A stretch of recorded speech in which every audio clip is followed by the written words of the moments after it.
बिस्मिल्लाहिर्रहमानिर्रहीम, अस्सलाम वालेकुम, वेलकम टू ऑफिशियल सात अफसार। आज इस वीडियो में हम आपको बताएंगे कि हमने रिसेंटली मशरिक़ वुस्ता की सूरत हाल पे भी बात की और यूरोप के हवाले से भी आपको हम अक्सर अपने इस यूट्यूब चैनल के थ्रू बताते रहते हैं। मशरिक़ वुस्ता में तीसरी आलमी जंग का आगाज़ होता है या नहीं? अलबत्ता यूरोप में इसके आसार, इसके इम्कानात हर गुज़रते दिन के साथ बढ़ते चले जा रहे हैं। अब अगर आप एक तरफ देखें, जो यूरोपीय ममालिक हैं, मगरबी ममालिक, उनकी तंजीम है नेटो, वो बहुत एक्टिव आपको नज़र आ रही है। और जिस तरीके से इस वक्त सारे बयानात चल रहे हैं, उससे लगता है ऐसे कि एक नई जंग की तैयारी हो रही है। तमाम यूरोपीय ममालिक इस वक्त अपना जो डिफेंस बजट है उसको बढ़ा रहे हैं। जीडीपी का 1.5% से उसको बढ़ाकर 5% तक कर रहे हैं।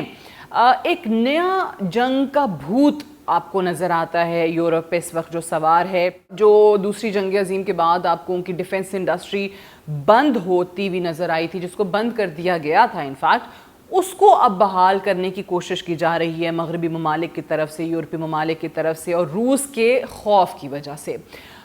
एक कमी जो रह गई थी, मैंने पिछली वीडियो में भी जिक्र किया था कि जिसमें प्रेसिडेंट ट्रंप जो हैं वो इसका हिस्सा नहीं बन रहे थे। जब आप रूस की बात करते हैं और यूक्रेन की जंग की सूरत हाल को देखते हैं, तो प्रेसिडेंट ट्रंप ने अपना हाथ खींच लिया था। अमरीकी असलहा नहीं दे रहे थे, इमदाद जो है यूक्रेन को जा रही थी उसको रोक दिया गया था। लेकिन जो इंसिस्टेंस थी मुसलसल यूरोपीय ममालिक की और नेटो के जो सेक्रेटरी जनरल हैं मार्क रूटा, उनकी तरफ से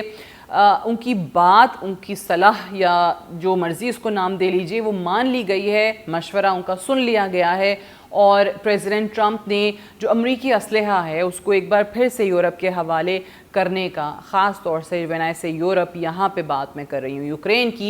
यूक्रेन के हवाले करने का रूस के ख़िलाफ़ तहैया कर लिया है। उसकी बाकायदा तौर पे मंजूरी दे दी गई है। और जैसे ही ये मंजूरी दी गई, आपको ऐसा लग रहा है कि यूक्रेन की जो जंग थी या कहीं ना कहीं उसके हवाले से कुछ उम्मीद टूटती हुई नज़र आ रही थी। तो रूस के और यूक्रेन की जंग के अंदर आपको एक नई रूह फूकी हुई इस वक्त नज़र आएगी, सिर्फ़ और सिर्फ इस वजह से कि प्रेसिडेंट ट्रंप जो हैं वो अमरीकी असलहा वापस यूक्रेन को देने पे आमादा हो चुके हैं। और पूरे यूरोप में इस चीज़ को लेके एक अलग ही जोश है, या इनफैक्ट इसको जोश भी नहीं कहना चाहिए, एक जंगी जुनून है कि हम इस तमाम अमरीकी असलहे के साथ रूस का मुकाबला करेंगे। अच्छा, अब यहाँ पे इंटरेस्टिंग बात यह है कि ऐसा नहीं है कि रूस को इस चीज़ का इल्म नहीं है, प्रेसिडेंट व्लादिमीर पुतिन को इस चीज़ का इल्म नहीं है। वो बहुत अच्छे तरीके से जानते हैं कि यूरोप इस वक्त क्या तैयारी कर रहा है, अमेरिका इस वक्त क्या तैयारी कर रहा है, कैसे अमरीकी असलहे से यूक्रेन और पूरा यूरोप हमारा मुकाबला करना चाहता है। अब ये चीज़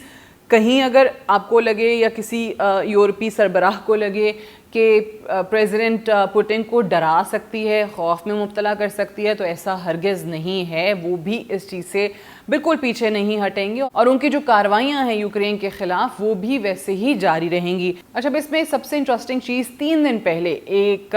जो रशियन साबिक सदर हैं दिमित्री मेदवेदेव, उन्होंने नेटो का ये जो मिलिट्री बिल्डअप है इसको देखते हुए ये कहा है कि हमें यानी रूस को प्रीएम्प्टिव स्ट्राइक्स करनी चाहिए यूक्रेन पे,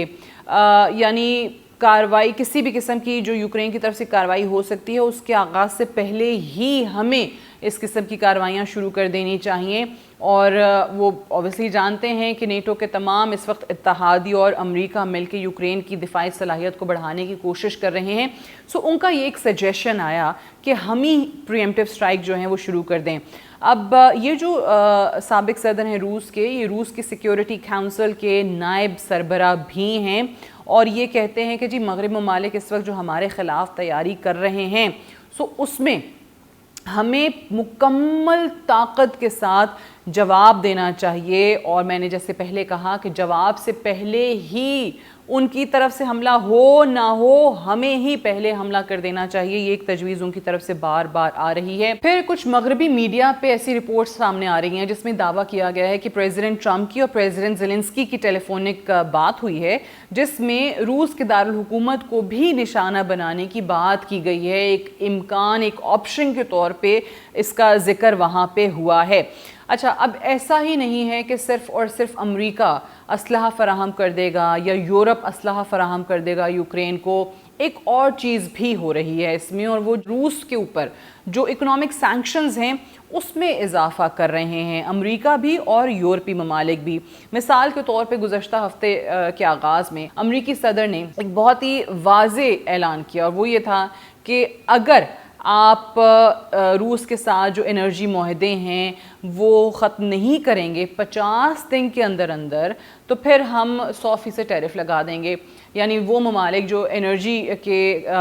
کاروبار یا معاہدے کر رہے ہیں یا ان کا آلریڈی ٹریڈ چل رہی ہے انرجی سیکٹر کے اندر، اس کو آپ ختم نہیں کریں گے تو پھر 100% ٹیرف ان ممالک پہ عائد کر دیا جائے گا، جس سے اوبیسلی ان ممالک کا بھی معاشی نقصان ہے۔ تو آپ آرم ٹوسٹنگ کر کے یا بلیک میل کر کے ان ممالک کو روس سے دور کر رہے ہیں۔ اچھا، جیسے ہی یہ امریکی پابندیوں کے حوالے سے بات ہوئی تو پھر یورپی ممالک نے بھی روس پر 18ویں پیکج کے تحت، معاشی پابندیوں کا یہ 18واں پیکج ہے، اور اس کے تحت ایک بار پھر انہوں نے کہا انرجی سیکٹر کو ہی ٹارگٹ کرتے ہوئے کہ ہم اس کو نشانہ بنائیں گے، اور کیسے نشانہ بنائیں گے بلکہ بنا رہے ہیں کہ جی یورپی ممالک کی پابندیوں کے تحت روس کے جو 22 بینکس ہیں، 22 مزید بینکس، آلریڈی بہت زیادہ بینکس تھے جن کی ٹرانزیکشنز کو نشانہ بنایا جا رہا تھا یا اس پہ پابندی تھی، 22 مزید اس میں ایڈ کر دیے گئے ہیں۔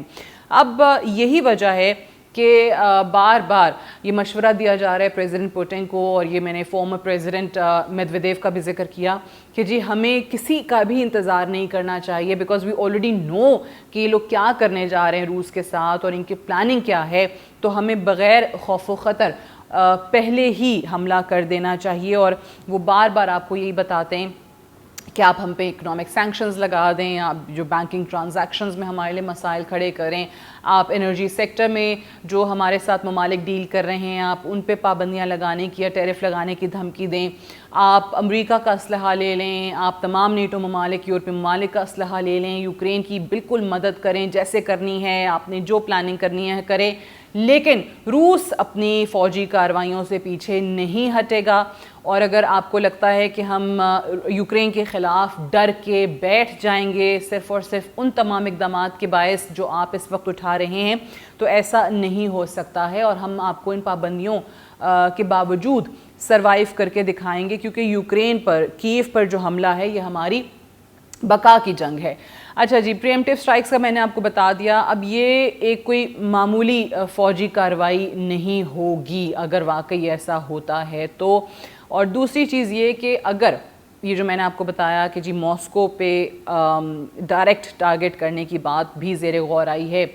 اگر ایسا ہوتا ہے تو اس کا مطلب ہے کہ آپ نے پورے یورپ کے خلاف روس کو میدان جنگ میں گھسیٹ لیا ہے۔ اب روس پھر اپنی بھرپور ایڑی چوٹی کا زور لگا دے گا، پوری طاقت لگا دے گا آپ کا مقابلہ کرنے کے لیے، اور صرف اتنا ہی نہیں ہے، روس کی طرف سے صرف یوکرین پہ ہی حملے نہیں ہوں گے، جو نیٹو کی بیسز ہیں کسی بھی ملک کے اندر، آپ یہ سوچیں کہ رشیا بہت ایزیلی ان کو بھی نشانہ بنا سکتا ہے۔ سو اسی لیے coming back to my original point کہ آپ کو یورپ ایک پرفیکٹ بیٹل گراؤنڈ اس وقت منظر پیش کر رہا ہے اس کا، اور یہاں پر تمام وہ انڈیکیشنز، تمام وہ آثار ملیں گے جو آپ کو بتاتے ہیں کہ ایک معمولی سی غلطی، ایک معمولی سی چنگاری، اور پھر تیسری عالمی جنگ، ایک بہت ہی آگ ایسی بھرپور پھیلے گی جو ایک تیسری عالمی جنگ کا پیش خیمہ بن سکتی ہے، اور اس وقت ہر کوئی آپ کو یہ بے وقوفی کرتا ہوا نظر آ رہا ہے۔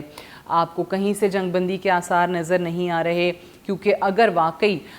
نیٹو ممالک کی طرف سے، امریکہ کی طرف سے یوکرین کو اسلحہ فراہم کیا جاتا رہتا ہے، جو کہ آلریڈی ہو رہا ہے، امریکہ رکا تھا، امریکہ نے بھی دوبارہ شروع کر دیا ہے، تو یہ جنگ بندی کے آثار نہیں ہیں۔ ان اقدامات کے ساتھ آپ یہ نہیں کہہ سکتے کہ ہم جی سیز فائر کی کوشش کر رہے ہیں۔ یہ کہنا البتہ درست ہوگا کہ یورپ کے اندر آپ ایک تھرڈ ورلڈ وار کے بہت قریب پہنچ چکے ہیں، اور یہ بھی یاد رہے، سب کے یادداشتوں میں ہونا چاہیے، ہم سب نے اس کا بیک گراؤنڈ یا ہسٹری ہم شور پڑھ رکھی ہے کہ پہلی اور دوسری جو جنگیں ہوئی ہیں، جو عالمی جنگیں ہوئی ہیں، ان کا آغاز بھی یورپ سے ہی ہوا تھا، اور اب تیسری عالمی جنگ کا خطرہ بھی یہیں پہ ہے۔